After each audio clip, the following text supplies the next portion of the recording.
بسم الله الرحمن الرحيم ياسين والقرآن الحكيم إنك لمن المرسلين على صراط مستقيم تنزيل العزيز الرحيم لتنذر قوما ما أنذر آباؤهم فهم غافلون لقد حق القول على أكثرهم فهم لا يؤمنون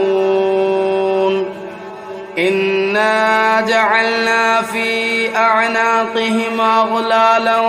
فهي إلى الأذقان فهم مقمحون وجعلنا من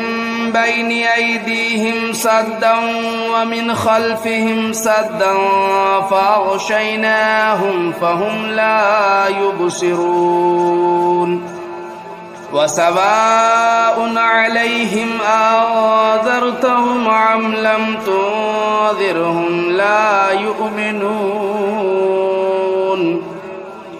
إنما تنذر من اتبع الذكر وخشي الرحمن بالغيب فبشره بمغفرة وأجر كريم إنا نحن نحيي الموتى ونكتب ما قدموا وآثارهم وكل شيء أحصيناه في إمام مبين واضرب لهم مثلا أصحاب القرية إذ جاءها المرسلون إذا أرسلنا إليهم اثنين فكذبوهما فعززنا بثالث فقالوا إنا إليكم مرسلون قالوا ما أنتم إلا بشر مثلنا وما أنزل الرحمن من شيء إن أنتم إلا تكذبون قالوا ربنا يعلم إنا إليكم لمرسلون وما علينا إلا البلاغ المبين قالوا إنا تطيرنا بكم لئن لم تنتهوا لنرجمنكم وليمسنكم منا عذاب أليم قالوا طائركم معكم أئن ذكرتم بل أنتم قوم مسرفون وجاء من أقصى المدينة رجل يسعى قال يا قوم اتبعوا المرسلين اتبعوا من لا يسألكم أجرا وهم مهتدون وما لي لا أعبد الذي فطرني وإليه ترجعون أتخذوا من دونه آلهة إن يردني الرحمن بضر لا تغن عني شفاعتهم شيئا ولا ينقذون إني إذا لفي ضلال مبين إني آمنت بربكم فاسمعون قيل ادخل الجنة قال يا ليت قومي يعلمون بما غفر لي ربي وجعلني من المكرمين وما أنزلنا على قومه من بعده من جود من السماء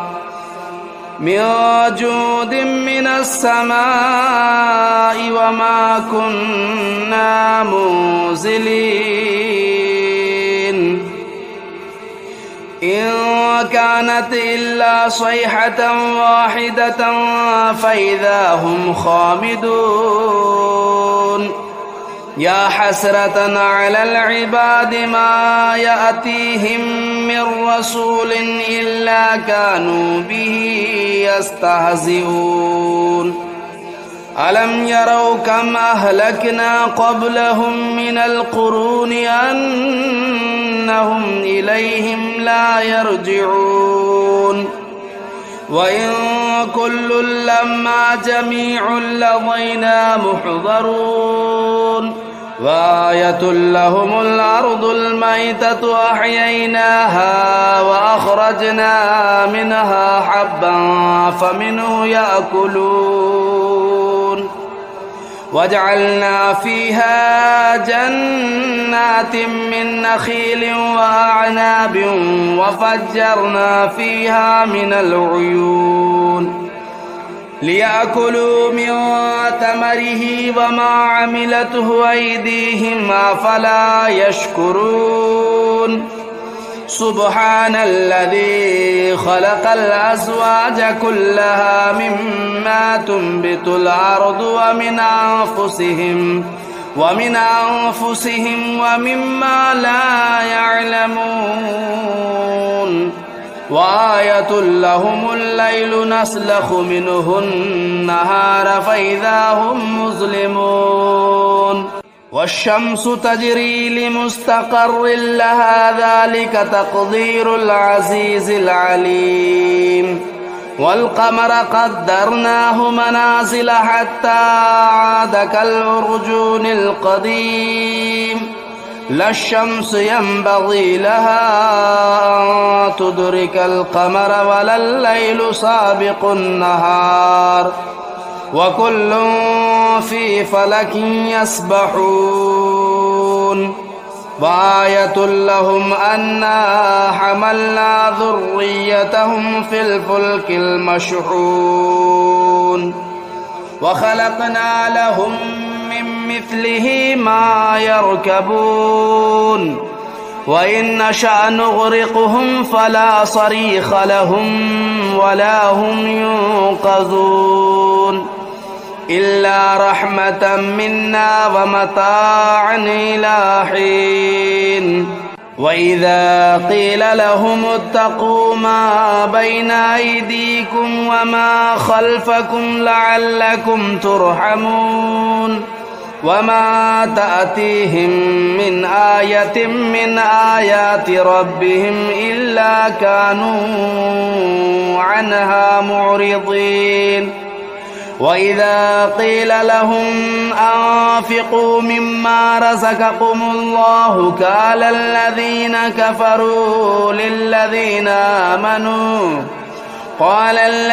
كفروا للذين آمنوا أنطعم من لو يشاء الله أطعمه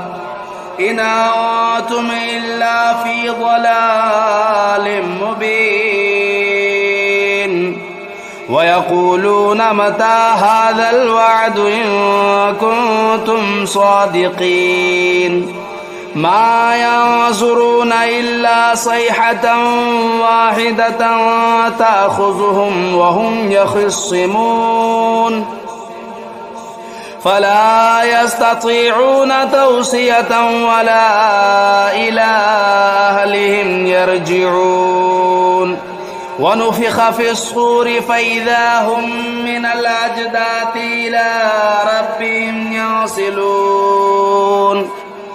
قالوا يا ويلنا من بعثنا من مرقدنا هذا ما وعد الرحمن وصدق المرسلون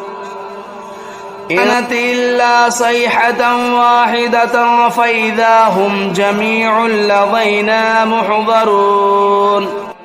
فاليوم لا تظلم نفس شيئا ولا تجزون إلا ما كنتم تعملون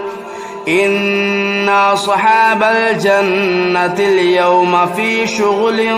فاكهون هم وأزواجهم في ظلال على الأرائك متكئون لهم فيها فاكهة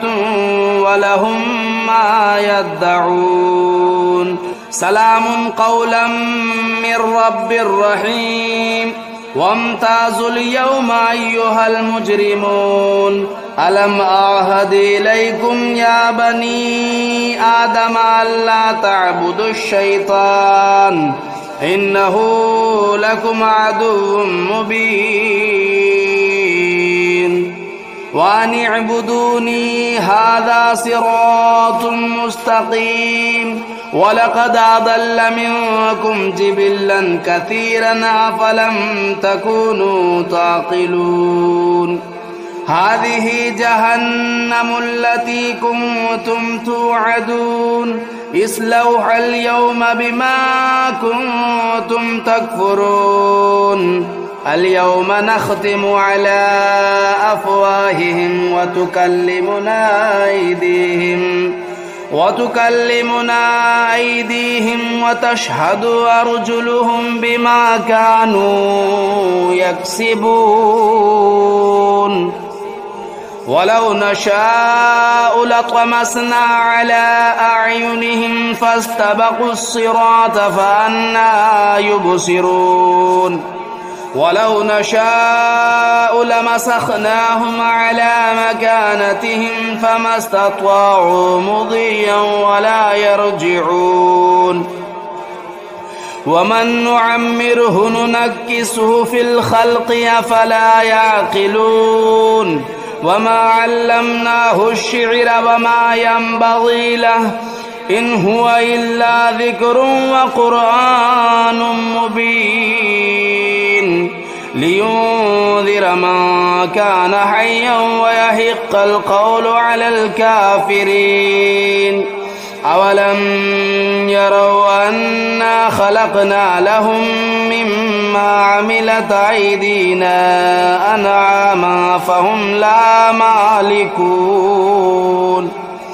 وذللناها لهم فمنها ركوبهم ومنها يأكلون ولهم فيها منافع ومشارب أفلا يشكرون واتخذوا من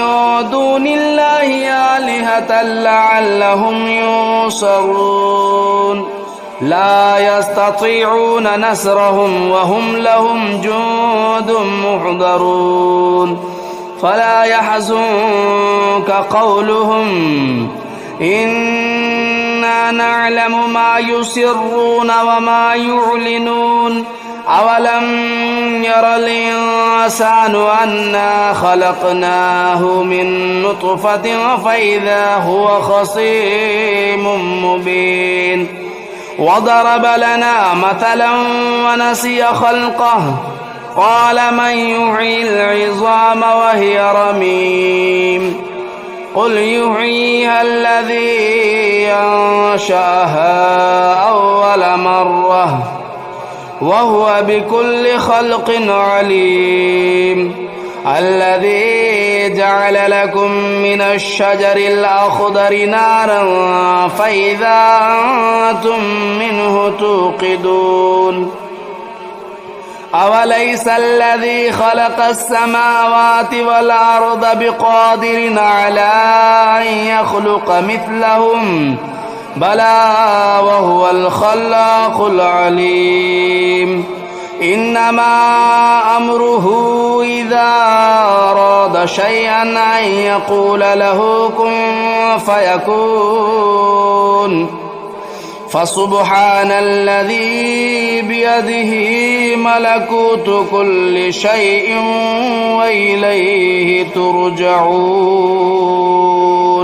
بسم الله الرحمن الرحيم الرحمن علم القرآن خلق الإنسان علمه البيان الشمس والقمر بحسبان والنجم والشجر يسجدان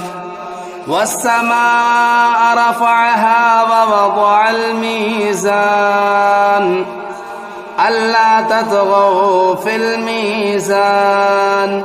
وأقيموا الوزن بالقسط ولا تخسروا الميزان والأرض وضعها للأنام فيها فاكهة والنخل ذات الأكمام والحب ذو العصف والريحان فبأي آلاء ربكما تكذبان خلق الإنسان من صلصال كالفخار وخلق الجان من مارج من نار فبأي آلاء ربكما تكذبان رب المشرقين ورب المغربين فبأي آلاء ربكما تكذبان مرج البحرين يلتقيان بينهما برزخ لا يبغيان فبأي آلاء ربكما تكذبان يخرج منهما اللؤلؤ والمرجان فبأي آلاء ربكما تكذبان وله الجوار المنشآت في البحر كالأعلام فبأي آلاء ربكما تكذبان كل من عليها فان ويبقى وجه ربك ذو الجلال والإكرام فبأي آلاء ربكما تكذبان يسأله من في السماوات والأرض كل يوم هو في شأن فبأي آلاء ربكما تكذبان سنفرغ لكم أيها الثقلان فبأي آلاء ربكما تكذبان يا معشر الجن والإنس إن استطعتم أن تنفذوا من أقطار السماوات والأرض فانفذوا لا تنفذون إلا بسلطان فبأي آلاء ربكما تكذبان يرسل عليكما شواظ من نار ونحاس فلا تنتصران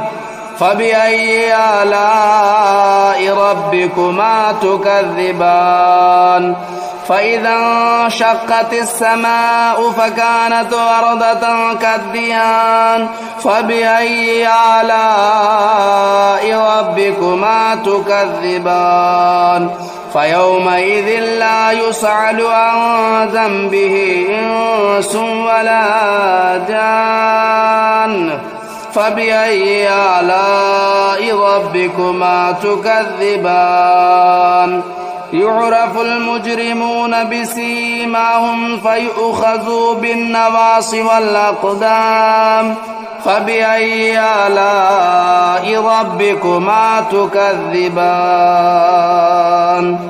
هذه جهنم التي يكذب بها المجرمون يطوفون بينها وبين حميم آن فبأي آلاء ربكما تكذبان ولمن خاف مقام ربه جنتان فبأي آلاء ربكما تكذبان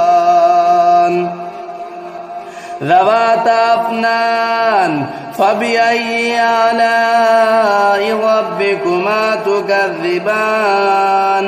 فيهما عينان تجريان فبأي آلاء ربكما تكذبان فيهما من كل فاكهة زوجان فبأي آلاء ربكما تكذبان متكئين على فرش بطائنها من استبرق وجنى الجنتين دان فبأي آلاء ربكما تكذبان فيهن قاصرات الطرف لم يطمثهن إنس قبلهم ولا جان فبأي آلاء ربكما تكذبان كأنهن الياقوت والمرجان فبأي آلاء ربكما تكذبان هل جزاء الإحسان إلا الإحسان فبأي آلاء ربكما تكذبان ومن دونهما جنتان فبأي آلاء ربكما تكذبان مدهامتان فبأي آلاء ربكما تكذبان فيهما عينان نضاختان فبأي آلاء ربكما تكذبان فيهما فاكهة والنخل والرمان فبأي آلاء ربكما تكذبان فيهن خيرات حسان فبأي آلاء ربكما تكذبان حور مقصورات في الخيام فبأي آلاء ربكما تكذبان لم يطمثهن إنس قبلهم ولا جان فبأي آلاء ربكما تكذبان متكئين على رفرف خضر وبخري حسان فبأي آلاء ربكما تكذبان تبارك اسم ربك ذو الجلال والإكرام بسم الله الرحمن الرحيم تبارك الذي بيده الملك وهو على كل شيء قدير الذي خلق الموت والحياة ليبلوكم أيكم أحسن عملا وهو العزيز الغفور الذي خلق 7 سماوات طباقا ما ترى في خلق الرحمن من تفاوت فارجع البصر هل ترى من فطور ثم ارجع البصر كرتين ينقلب إليك البصر خاسئا وهو حسير ولقد زينا السماء الدنيا بمصابيح وجعلناها رجوما للشياطين وأعتدنا لهم عذاب السعير وللذين كفروا بربهم عذاب جهنم وبئس المصير إذا ألقوا فيها سمعوا لها شهيقا وهي تفور تكاد تميز من الغيظ كلما ألقي فيها فوج سألهم خزنتها ألم يأتكم نذير قالوا بلى قد جاءنا نذير فكذبنا وقلنا ما نزل الله من شيء إن أنتم إلا في ضلال كبير وقالوا لو كنا نسمع أو نعقل ما كنا في أصحاب السعير فاعترفوا بذنبهم فسحقا لأصحاب السعير إن الذين يخشون ربهم بالغيب لهم مغفرة وأجر كبير وأسروا قولكم أو اجهروا به إنه عليم بذات الصدور ألا يعلم من خلق وهو اللطيف الخبير هو الذي جعل لكم الأرض ذلولا فامشوا في مناكبها وكلوا من رزقه وإليه النشور أأمنتم من في السماء أن يخسف بكم الأرض فإذا هي تمور أم أمنتم من في السماء أن يرسل عليكم حاصبا فستعلمون كيف نذير ولقد كذب الذين من قبلهم فكيف كان نكير أولم يروا إلى الطير فوقهم صافات ويقبضن ما يمسكهن إلا الرحمن إنه بكل شيء بصير أمن هذا الذي هو جند لكم ينصركم من دون الرحمن إن الكافرون إلا في غرور أمن هذا الذي يرزقكم إن أمسك رزقه بل لجوا في عتو ونفور أفمن يمشي مكبا على وجهه أهدى أمن يمشي سويا على صراط مستقيم قل هو الذي أنشأكم وجعل لكم السمع والأبصار والأفئدة قليلا ما تشكرون قل هو الذي ذرأكم في الأرض وإليه تهشرون ويقولون متى هذا الوعد إن كنتم صادقين قل إنما العلم عند الله وإنما أنا نذير مبين فلما رأوه زلفة سيئت وجوه الذين كفروا وقيل هذا الذي كنتم به تدعون قل أرأيتم إن أهلكني الله ومن معي أو رحمنا فمن يجير الكافرين من عذاب أليم قل هو الرحمن آمنا به وعليه توكلنا فستعلمون من هو في ضلال مبين قل أرأيتم إن أصبح ماؤكم غورا فمن يأتيكم بماء معين